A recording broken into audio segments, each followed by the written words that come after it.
Agennya apa? Itu Kanaminya, Karena- PT Kanaminya. Karena tumpuk.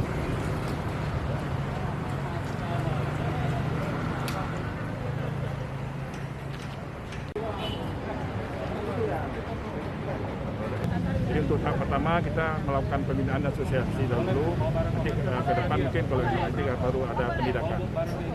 Kita lihat tadi dari itu mereka jual 30 ke kilo, dari kilo dia jual sampai 35. Padahal harga eceran tertingginya headnya itu cuma 18.000 sesuai dengan SK Gubernur. Ya, ini nanti kita akan akan selanjutnya lah. Tahap awal kita pembinaan dan sosialisasi dulu. Nah, karena memang dengan naiknya harga gas ini, akibat dari naiknya harga minyak dunia ini, itu terjadi disparitas lah.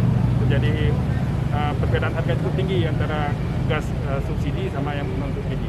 Nah, di sini kita akan menjaga subsidi itu harus tetap sampai ke sasaran, tepat sasaran. Hanya bisa warna ini, sengaja kami kasih. Kalau gini kan suka-suka, nanti operandinya satu keluarga 5, bisa dibeli 5, satu orang 1, 5 dikumpulin.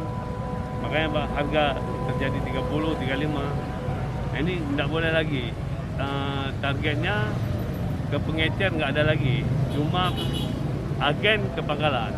Tekniknya sampai dibuat penerapan kartu kendali gimana itu lebih rapi saya rasa.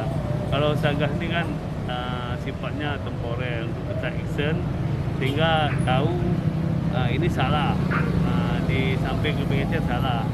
Nah itu gas 3 kilo itu hanya sampai Pangkalan aja. Jalur yang di luar Pangkalan tetap di Pangkalan ya. Pangkalan langsung ke pengguna.